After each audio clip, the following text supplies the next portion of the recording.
Recommended broker is Longhorn FX. It's an ECN broker dedicated to delivering a superior trading experience to traders. Hi traders, and welcome back with another video. In this video we're going to cover another one of Wyckoff laws, which is supply and demand. Now, I'm not going to go into too much depth, as essentially a supply or demand zone is the same as a POI or an order block, and we already have education around that. In this video, I'm just going to explain how we can look at it in a little bit of a different way, as opposed to just refining our order blocks to one chosen candle. So essentially, supply and demand has been around for years and years and used in stock markets, commodities, and all different types of instruments and all that sort of kind of stuff. And essentially, when the demand for that currency is greater than the supply, then prices go higher. And when the supply is greater than demand, prices fall lower. And by understanding how to mark these zones, we can use them as reaction points because essentially it's a battle between buyers and sellers. And by understanding these areas of supply and demand, we're able to understand what the tone of the market is. Are we in a seller's market? So, should we be looking for shorts? And again, these are reaction points. They're not always gonna hold. Sometimes they're gonna fail. And that's what a flip essentially is called, is where we've seen an area of demand get completely smashed through and we sometimes see that come back and retest and it turns into an area of supply. Now, by seeing these areas of supply and demand fail, we're able to look at the tone of the market changing from a market of demand and a market of supply. Now, essentially, premium discount comes into this. So, we need to understand that. You've got to understand that price when we're in a supply market is usually going to come back and revisit a premium range. A premium area of pricing past the equilibrium to seek a better price, a premium price for sellers to get involved. So, it's important to understand that when we are marking up our 15-minute POI, we look for our POI in premium or discount, as that is where you're going to get the better returns. You're going to get your higher probable entries as market seeks these areas across all time frames. So, using the 4-hour and the 15-minute, I find the best to understand price action better, and areas of supply and demand and POI are respected in these premium discount areas. They're sort of my golden time frame. So, once I've looked at order flow in the morning, and I've looked at what the 4-hour direction is telling me, I looked at what the 15-minute is telling me, I look at order flow, what my expectation of the next possible move is, and then mark my supply and demand zones. What I'm looking at for the day, understanding that we have 4-hour POI, they work very well. It's a golden time frame for me. We see really nice reactions from there for potential higher time frame continuations or even reversals. And also, the 15-minute, as we see 15-minute mitigations of supply and demand zones quite a lot during the day.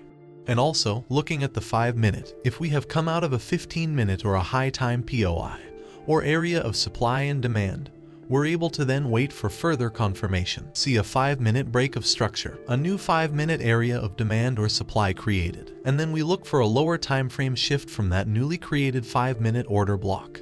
That's just been a bit more conservative. I prefer that over risk entries.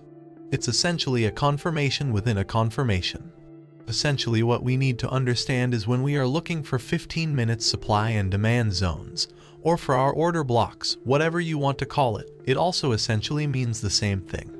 If we see a range like so, and then we see a breaker structure, this would normally be our POI. Now with a supply and demand zone, we can essentially wait for price to mitigate this whole area, and you'll usually find that price seeks the equilibrium of any given range that breaks structure. So using these areas, we don't have to refine it to one single order block, as you can see here.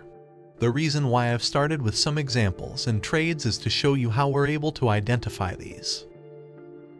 So, this is a higher time frame 4-hour, bearish order block. Now, if we look at structure here, this is our 4-hour order block. We break structure, we create an area of demand. So, at some point in its life, this area is more than likely to be revisited, as we know. So, we've seen an impulsive breaker structure. We've seen an impulsive break of high time frame structure. So this area is more than likely going to be respected as we see causes being built to support the mitigation. We have equal lows here. We have equal lows here. We're creating cause for the effect for higher prices. So, if we look at 15-minute structure, we have a breaker structure here, which creates a range and a break structure. We see liquidity printed. We see a mitigation. Now, this is why we don't take risk entries from 15-minute POI. As you can see, we've swept some liquidity and we've had an imbalance fill. Okay, but if you look here, this is the 15-minute time frame. So how many opportunities do you think we'd be able to get involved in with continuation entries towards this area of supply? A lot. Now we can see that by push-pull price is creating new lower time frame areas of demand on the way up.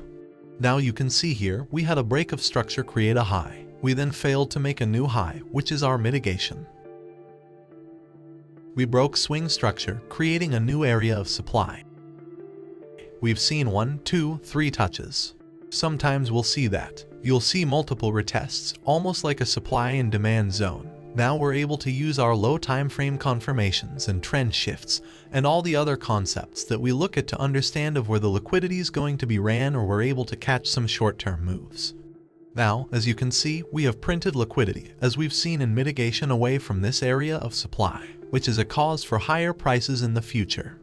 Now again, this area has been mitigated again, creating more liquidity to support this higher time frame bull mitigation.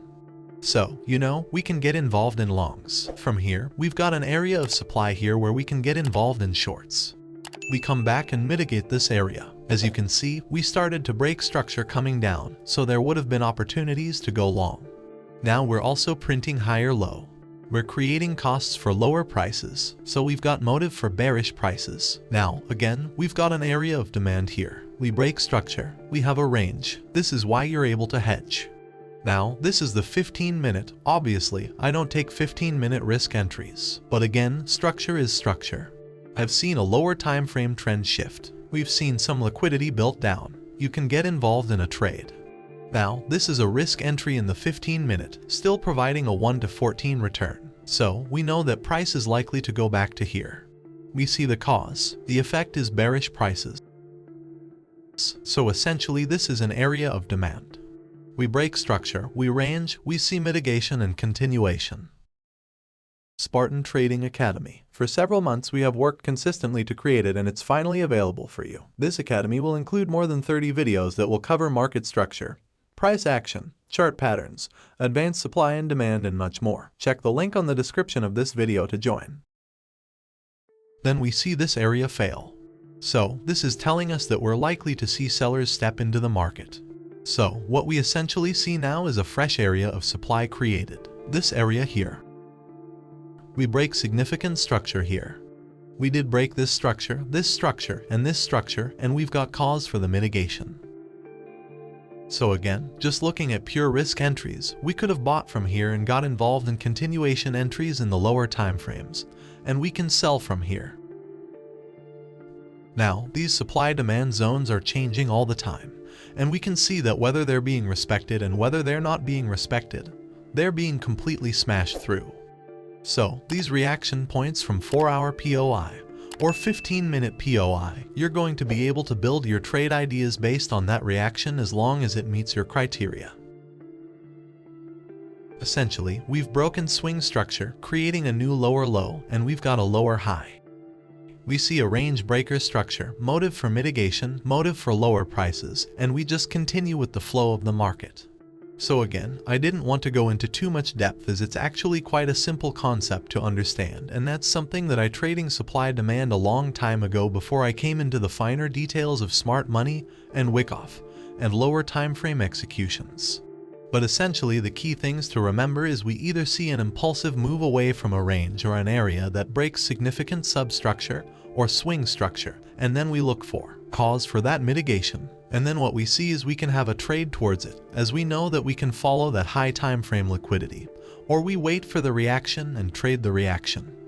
Now, whether that is with the trend or with following a trend order flow, we can trade these reactions, and normally we can comfortably still get 5-10R before price reverses, if that's what price decides to do. We never know what's going to happen in the market. We can use our concepts, we can understand cause and effect in the liquidity and inefficiency and supply and demand, and we can have a good idea of price direction, but essentially the market will do what it wants to do. And all we can do is put all these concepts together to give us a high probability setup. So, understanding, we look for a range and a breaker structure, which creates an order block or a POI or a supply and demand zone.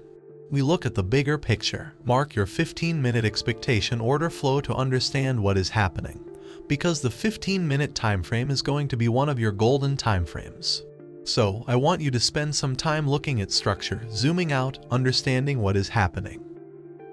Lower low, lower high, lower low. We're in a bearish market, so we want to be shorting from these areas. And if we get an opportunity to hedge back into our area of supply, then fantastic. So again, go through study looking at areas where we have seen a breaker structure, we've seen a range, and we've come back and we've mitigated it and it's been respected. Whether that's high time frame or lower time frame, you're going to see these areas of supply and demand all over the market. Cause buyers and sellers are continually battling. Whether you are a retail trader or you are a big player, there's lots of different people taking different positions for a concoction of different reasons, and we just need to trade the reaction on what we see. So, I hope that's helped. Understand it a little bit more. Maybe start with some clean charts. Go through some naked 15-minute charting and just plot these areas and look to potentially where prices reacted from. And maybe drop down to lower time frames and see if you can get that lower time frame momentum shift and you see where we could potentially build our trade ideas to fuel that next leg, whether that be to create a higher high or to create a higher low or whatever. Understanding order flow is going to give you that bias, that direct. So I hope it's helped. I hope you've enjoyed the video. Just drop a comment if you have any questions around it, and I'll catch you in the next video.